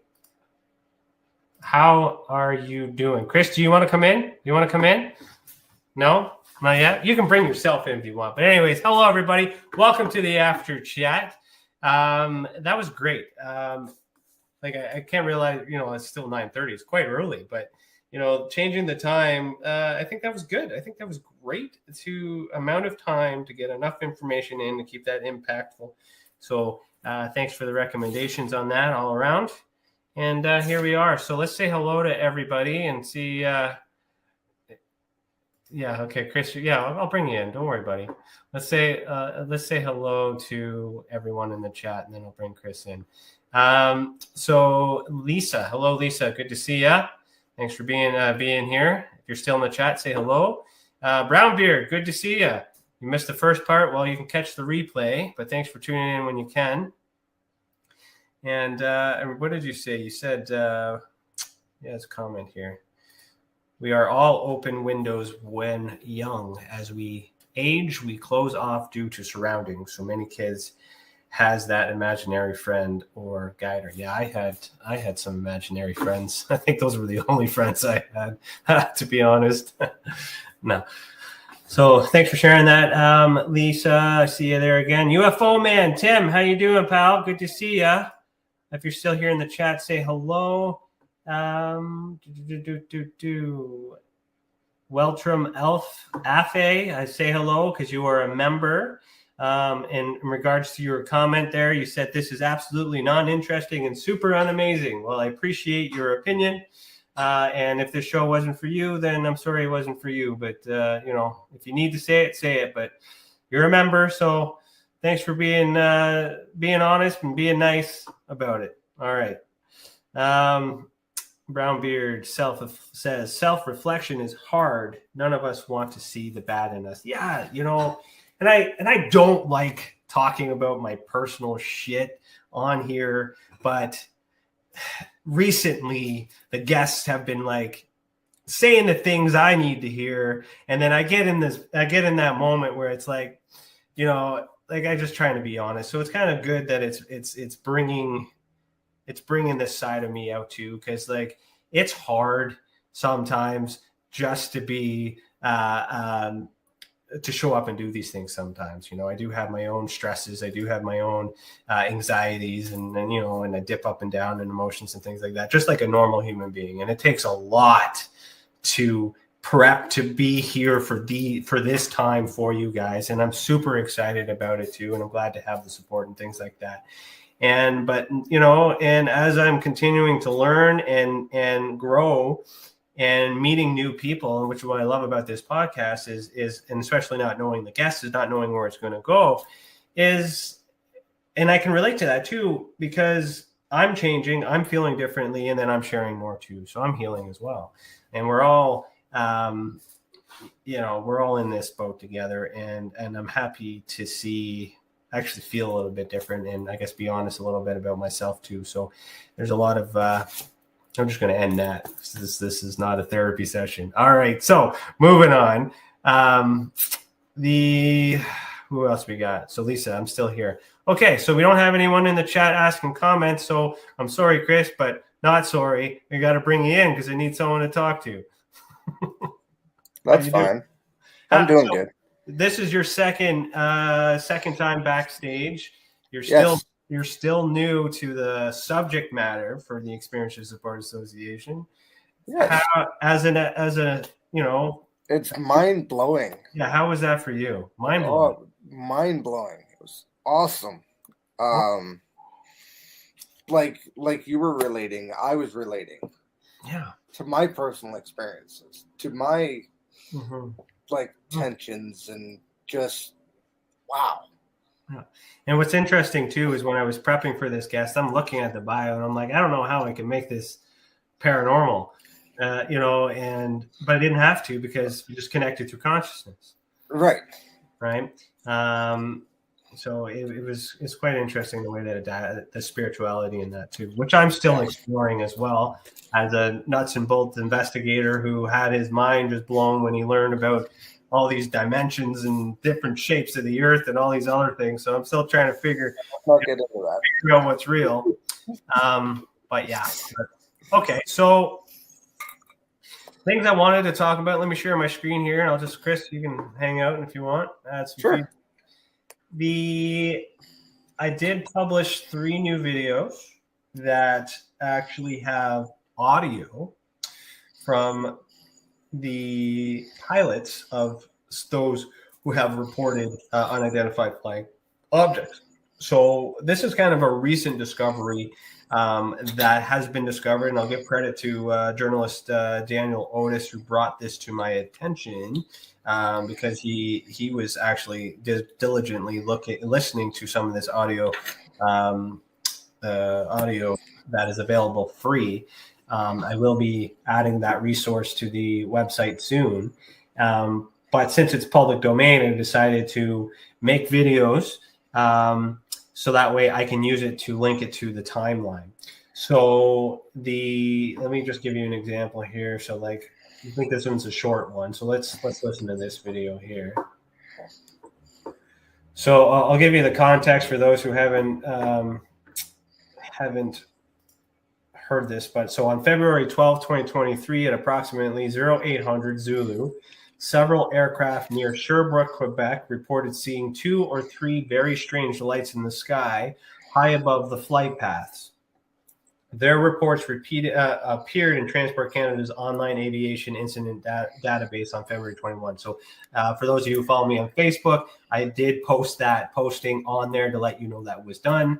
And then Otis went one step further and actually was able to retrieve the audio file for the pilots making that report on that said day. Now, to get that information is a very short window because they only have that available to the public for a limited amount of time because there's so much airspace and so much data that needs to be in there, and it's kept for safety reasons, but they can't keep it forever.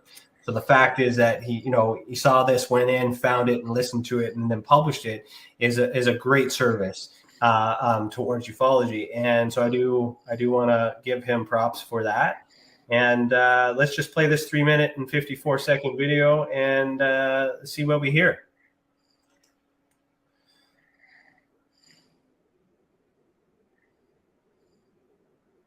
Did you hear that? I just want to check. Chris, could you hear that when I hit play?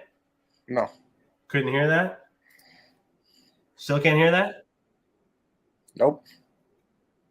Well, I'm sorry, folks. I guess we can't listen to it live. So I'll just put it in the comments here.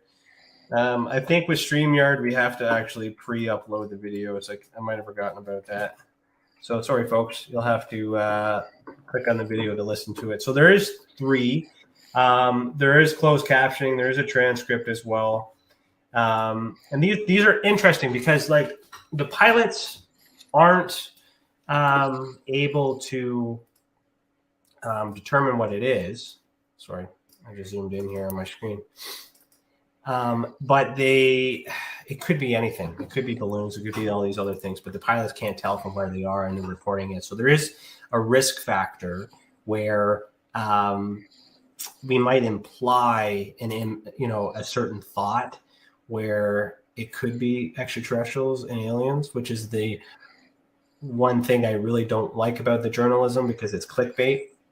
And I kind of worked through this stuff this week too, discovering all the facts and things that really existed, and I'll kind of explain this in the timeline. But Chris. Ouch. Sorry, pal. Ouch. I had Logan on my brain. I'll mention why in a minute. But Okay. When you read the stuff in the news and anything, like how far fetched from the truth is it from you? From what's going on? I don't watch or read the news anymore. But I think it's just way out there. Yeah, it's kind of hard to trust it, eh?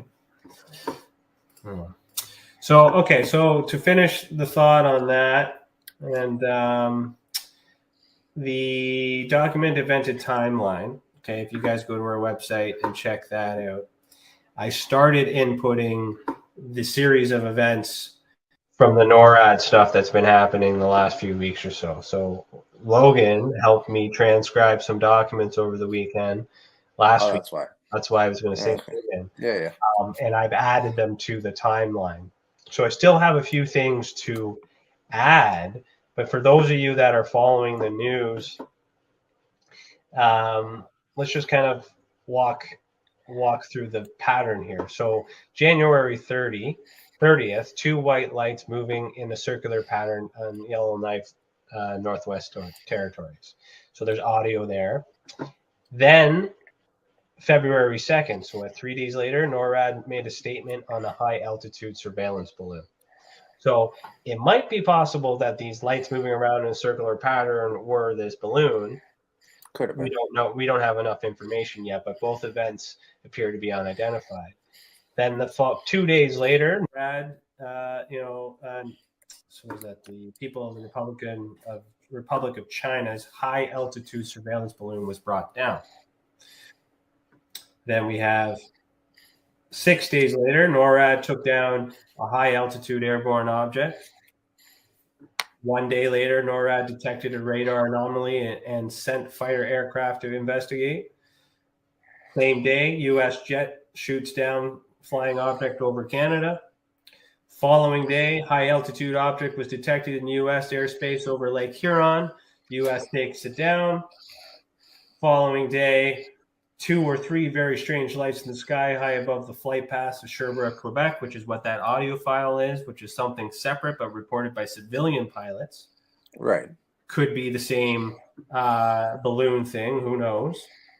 Because this is civilian craft versus civilian. We have a combination of civilian pilot reports, military pilot reports, and civilian on the ground reports. Right. So, when I input this, so for your understanding, Chris, when we input this to this timeline, the whole idea is to find some patterns, because the people on the ground aren't as experienced as the people in the air, and the people in the air aren't as experienced as the people in the Army in the air, because they're also flying at different heights. There's several heights in which for air traffic. So the idea here is, once I map all these things that have actual evidence, is we start to see a pattern, because the constant is that people are observing, but they don't know what it is. They just know it's not something that looks familiar to them. Meanwhile, they have this thought or this idea that it's UFOs, and that UFO means aliens, and that means war, and that means fear. And that's kind of on point to what we talked about tonight. Yes. And the whole world is in that thought. And when they put that out in media, because it's something because they had to shoot something down, they had to explain it. And then now we learn that it's a balloon and stuff, and there's a lot of people who just think they're lying about it. But what if it's just a balloon like they said it was? Yeah. So moving on, February 14th, 2 days later, which would be, still 2 days after they shot down that object, NORAD conducts a routine intercept of Russian aircraft entering air defense identification zone. So the reason why that got added to the database is if it's routine, then it's routine. But they felt the need to notify the public that this routine that they were doing wasn't associated with these Chinese balloons or whatever else was going on. So they didn't want to create confusion. But then by mentioning it, it sets up the opportunity where we're going to ask questions. Maybe it was associated with that, and that's not what you're telling us. But The problem with that is that's us judging and us not trusting the government, which is a very hard thing to do. Yes. If we could trust that they're telling the truth in the moment, this is what this timeline is supposed to help with, right? So then the CAF general next day. So the Canadian Armed Forces General Wayne Erie suspects Yukon object is a balloon. So and that's the Yukon, because there was 4 objects. The NORAD air defense exercise was over water, so they did another one. And then NORAD air defense exercise off the coast of British Columbia and Washington State. And then on February 17th, 2 days after that, NORAD U.S. Northern Command recovery operations update on the airborne objects, which is basically them saying that they're calling off the recovery of that. Now, I still have some facts to add to this. I'm still got to add when Trudeau spoke, when Biden spoke, just to kind of get a timeline of how fast all these things happened.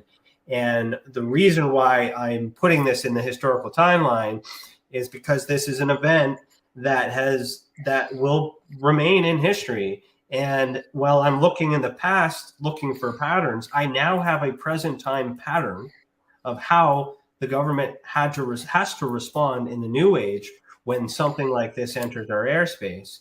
And then I can go back and look at previous reports from the Canadian government on UFOs and determine if the pattern's the same, and then try to hypothesize what exactly is going on. And the other way you can look at this information is if you go to the visual evidence database. Chris, I'll be getting you to help me input this stuff one day. So one day soon. But now we start to see where these things kind of are taking place since it's been added. Oh, that's what you showed me the other day. Yeah, so now that I've added these plot points, we can kind of visually see where they're taking place. Yeah, where they're taking place. So in Alaska up here, you know, these two places up north of Alaska, what do we got here? This is that. This is where those the recovery of the object took place from NORAD. This is where NORAD took down the high altitude balloon in that area as well. And then the Russian practice that had nothing to do with that just so coincidentally happens to be over here.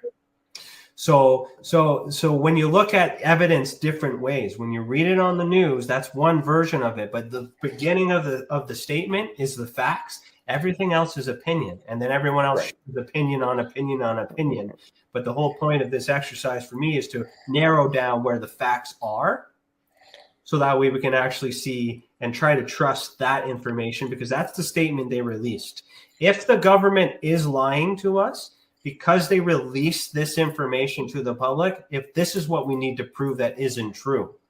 Because if we can't prove what they don't say isn't true, because they didn't say it, but if they say something is true and we have evidence to contradict that what they say isn't true, then we have a stable argument to bring to our government.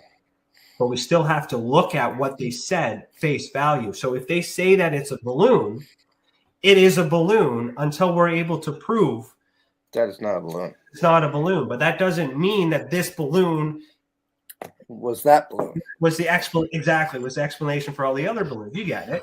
You totally get it. And but measuring it this way makes me curious. It's odd that it is that close, but they're also looking at the time frame. There's been some days in between. So is it possible that what they're saying is true? Very likely, based on once all the facts are added to this. How does this help ufology? Well, for those of you that go all crazy and off the deep end with these theories and ideas on shit that you can't prove, you come back and look at the facts and you end up in a very depressive state like I am these days, realizing that I wasted a lot of time chasing the government to only discover that maybe they were freaking balloons. But you experiencers, I don't know if there's any comments in the chat. You just let me know if there is. But there's not. So they're just listening. Then active listeners. The from the experiencer perspective, where this is important to me is when you guys see crafts and you guys see entities with the crafts, depending on where you're seeing them and what you're understanding, this consciousness is what I really need to dive into, because you may be seeing it in other dimensions. And what I'm hoping for at some point is to have some evidence through the experiencers to maybe suggest that what's going on these ends are the same thing. It's just this is in the three-dimensional world. So you got to measure it all at the same time. But at the same, also on top of that, it allows me to suggest that this thing that's going on with the government has nothing to do with this other problem. And we need to dial in and focus in on why you as an experiencer are seeing these crafts face to face. You're able to touch them. You're able to enter them. We're not getting, I don't think the government's going to be as easy to allow those things to happen. And if they do happen, then I don't think the government's involved, but they still could be. And by eliminating the possibilities of that being threatening and coming up with these new theories and hypotheses, allows me to focus the same amount of energy on the experiencers, because there's still something happening to the experiencers. And if the government isn't aware of these interdimensional beings that is somehow possessing our minds or visiting us in our sleep, then we need stronger evidence to present it to them so they actually do something about it. Yeah, Lisa had a good point here. Some people say they didn't find the balloons after they were shot down. Yeah, so there's still some evidence. Good point, Lisa, that I haven't entered in yet because I've still got to review it.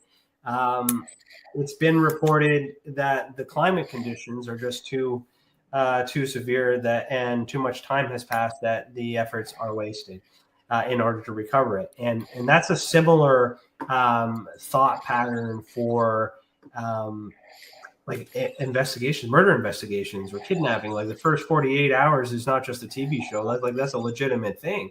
You know, you gotta get in there fast and you gotta recover it and do whatever you can while you can. But it costs money. You got to pay these people to search around and look, and there's got to be leads to follow, and there's got to be something significant of it. But what we don't have as the public is all the information that they got from their intelligence community, which they can't share because we don't want that in media, because we don't want Russia to know about it, right? Which is fair. And that combination of what they've discovered, a combination of the sequence of events, it's likely that they don't need to recover it because they have a high probability of it being a balloon, and it's non-threatening because they destroyed it when they shot it down. What gets me, it's like, why did Americans have to come into Canadian territory? Okay, well, that's a good question. Why didn't we shoot it down, not them? Wow. Okay, those are two questions. First of all, let's focus on the Alaskan one. Alaska belongs to USA. Yes. So I don't know what you know, how much you know about that. But No, I don't. Let me see here. I think I can change the map here. Yeah, perfect. So I put the labels up here. All right. There's Alaska. All right. So all this stuff is happening in the United States. This Yukon one is in Canada. But what had happened is they were tracking it, and then it went into our airspace. So they had to notify our government that they are tracking something and they need to come into our airspace in order to take it down. Permission was given by our prime minister to allow them to cross the border, to decommission this threat that was assessed. So being the prime minister, learning that information, what was he going to say? No, right? Go ahead, take it down safely. Don't hurt us, right? And thank you. And then it's done because they tracked it. They did the work. We're partners and allies and all that other stuff. Those are things we can trust. We should trust anyways. Why didn't we shoot it down? Well, what has come to light is that Canada's radar systems need to be upgraded, and Canada does not have, I believe from what I've read, Canada does not have the actual aircraft and missiles to be able to do that, which is a question of its own.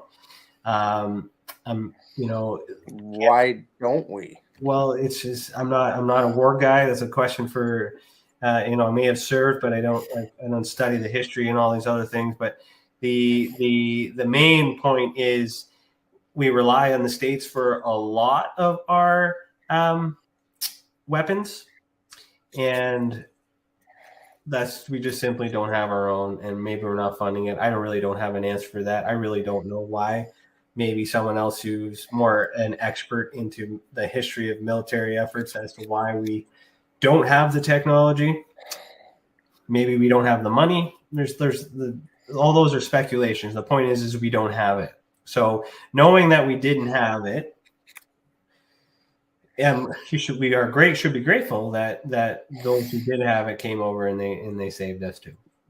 Yes, it's a balloon. Yes, it's nothing too severe. But what if it was a UFO? What if it was Russia? What if it was an actual threat? This being carried out and having to explain it, like, I'm happy with that because they did something. They saved us. No one got hurt. That's, and how many times does this happen that we don't know about it? So that's one of those reasons too. The Lake Huron one, similar situation. So I'll explain that. So there was one in Lake Michigan. So that's over there too. And Lake Huron here. So same idea. This line here, Chris, that is the border between the United States and Canada right there. Okay. So same idea. It was being tracked across the states. My mouse is screwing me right here. Being across the states, and then in order to continue tracking it down close to Manitoula Island, Tobermory is right there in the corner. If my mouse is being silly, come on, mouse, let's go.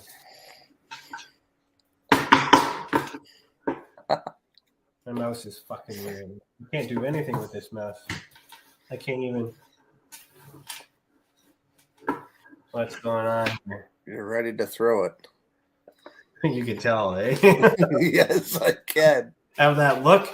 Yeah, I don't like this. I got no mouse, so I can't move. Okay, there we go. Maybe I have to charge my battery. Probably do. Same idea. Had to cross the border there, and I'm glad that they do. Now, people are shitting on Trudeau, shooting on Biden, and all these other things because they're mad at all the other things that they may have done that hasn't been fair. Okay, I'm not trying to preach politics here. You pick your side, pick your belief, pick whatever you need to do. But regardless of who was in charge, if you look at the situation, I believe the right choice was made and it was handled properly under any circumstances. And it's not aliens. And if it was aliens, they got them. They fucking shot them down. They got the aliens. We're saved, hypothetically speaking. But majority of these experiences that are happening with our experiencers appear to have some sort of interdimensional reach, which is an entirely different level of approach. And I've been doing some reflecting, and I have been doing some review on the work and the efforts that I've been putting in. And as much as I appreciate this exposure of this balloon stuff, it's really brought to light the possibility of all these other things that we've been seeing in the news are the same thing. The Tic Tac video could have been a giant blimp for all. It's still a fucking balloon. I don't know if you know what the Tic Tac video is, Chris. No, I don't. So mainstream media, the original videos that the Pentagon released, if you watch the news. I don't watch the news. Yeah, you don't watch the news, you don't know, and then you're fine. You're special. I envy you. The fact that you don't know is a beautiful thing. But for those of you listening that are in the know, that you Lou Elizondo and Chris Mellon kind of scenario with To the Stars Academy, that very well could be balloons. And here's something that you guys might like. For those of you that remember that I was tracking Elizondo and I was proving that he was lying about a whole bunch of things and how he exposed all that before he left Twitter. He has now come forward after that to say that these balloons that we're noticing was what he was trying to warn us about this whole time, which is fucking bananas because he's been telling everybody that it's aliens and extraterrestrials and all these other things. But meanwhile, now that it's come to light, he's saying that was the warning. So for those of you who aren't familiar with what I'm talking about, well, that's what Twitter's for. That's where you get the news. But anyways. Yeah, Lisa said a good point here. Not everything unidentified is alien. Thanks, Chris. And thank you, Lisa. Yeah, that's true. And UFO doesn't mean aliens.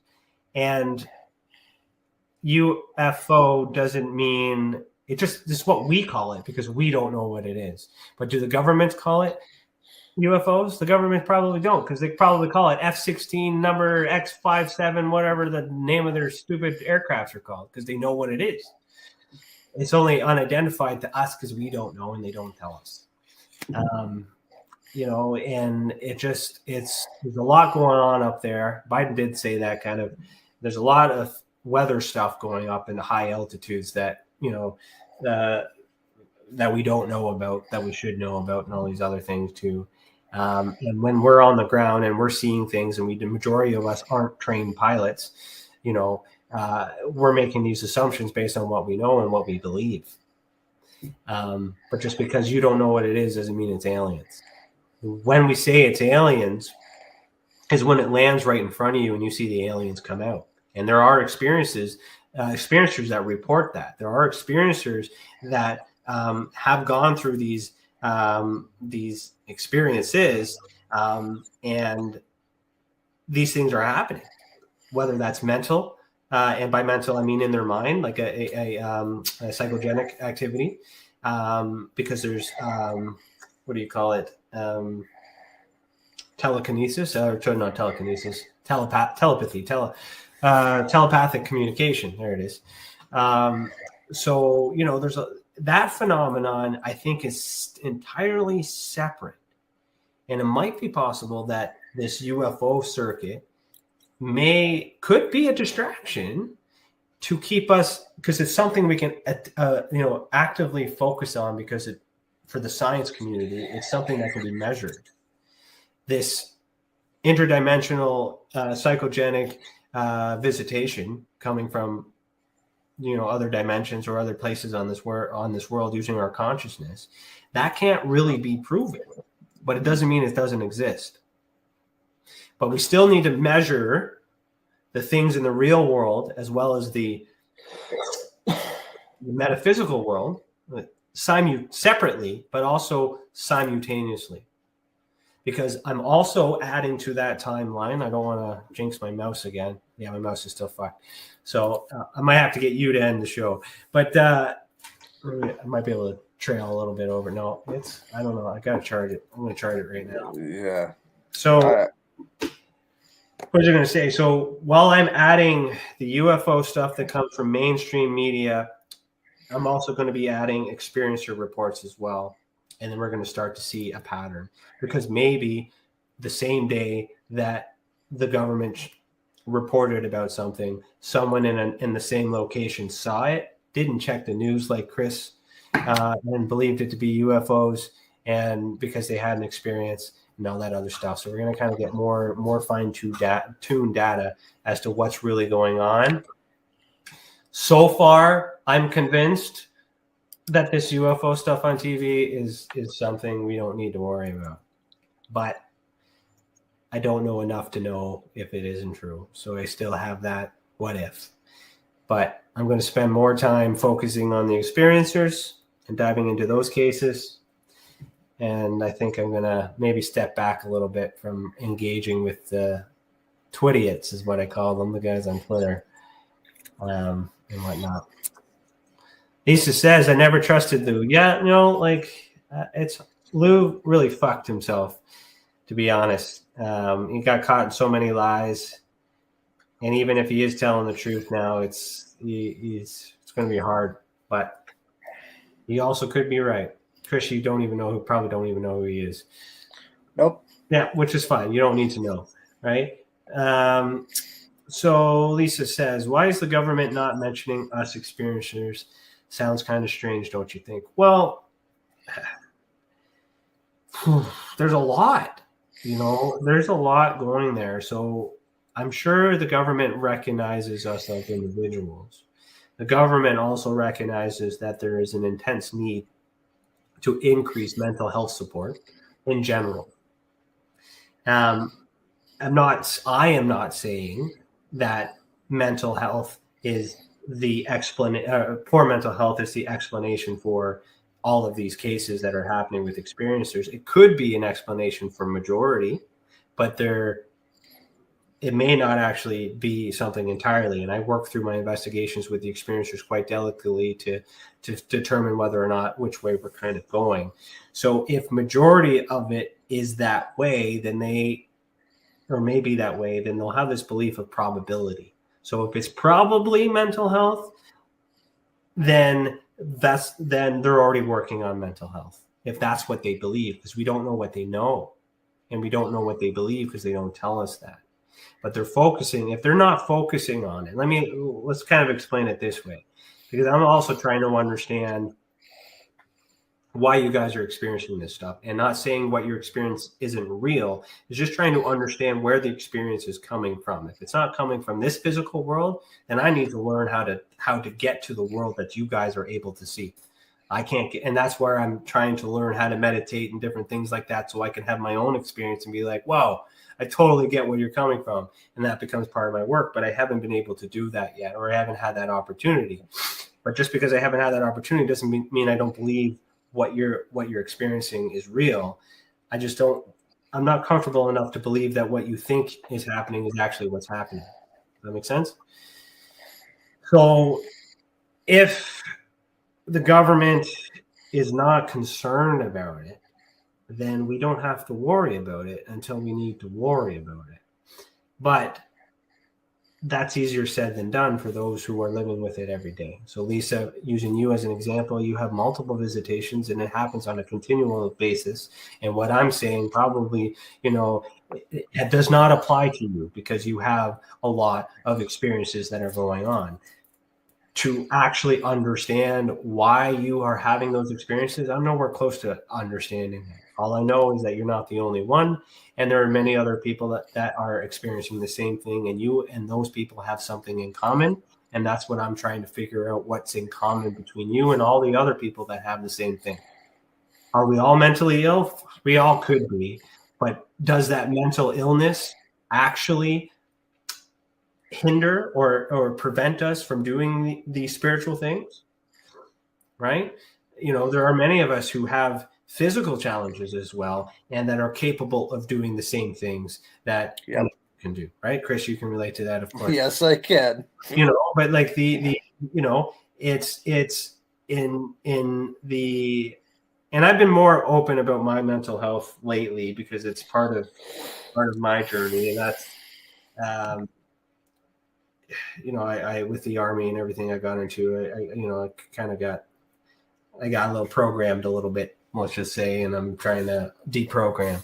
But it's fears that I have, being completely open here, and knowing that I'm live and this is pre-recorded or recorded, so I'm going to be honest and accurate here. It's challenging. Maybe I'm not allowed to say it. My mind just got wiped. Oh, perfect timing. What was I going to say, man? Fuck. I get this overwhelmed feeling sometimes and my brain just freaking wipes. I don't know. Where was I going? It doesn't matter. It's not important. That's where I was going with that, is the fear of not being taken serious because you're identifying you being part of something that normally prevents people from doing the other things. And that's a social norm and things like that too. And then that's negative talk and things like that. Of course, everybody has to work through. But I recently started to think that maybe by showing you guys that I'm normal too, and still able to live a professional life and still able to be, a little crazy sometimes and still focus on the facts, that if I can knock it out of the park with facts and evidence while being a little crazy, then you guys can do it too. It's tough. And I'm like you guys too. I'm an experiencer as well. And I don't know, I've never experienced a UFO or a ghost. Well, maybe a ghost. If it was a ghost, I don't know what it is, but some paranormal activity. I have. When you want to share, we'll share. But I've had a mental, like a psychogenic experience. We say a mental experience, but like a psychogenic experience.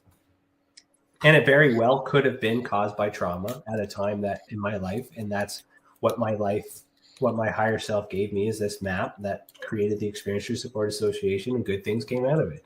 And I could have been working through trauma, not knowing about it. But there's no way in hell that I could have known that map was going to educate me on how to understand all 10 dimensions. And there's no way that I was going to know that this map one day was going to help me understand that it's possible that this Earth has several dimensions like we're not just talking a single plane of flat Earth, Chris. We're talking 4 different concentric circles. That like it's just the globe thing is just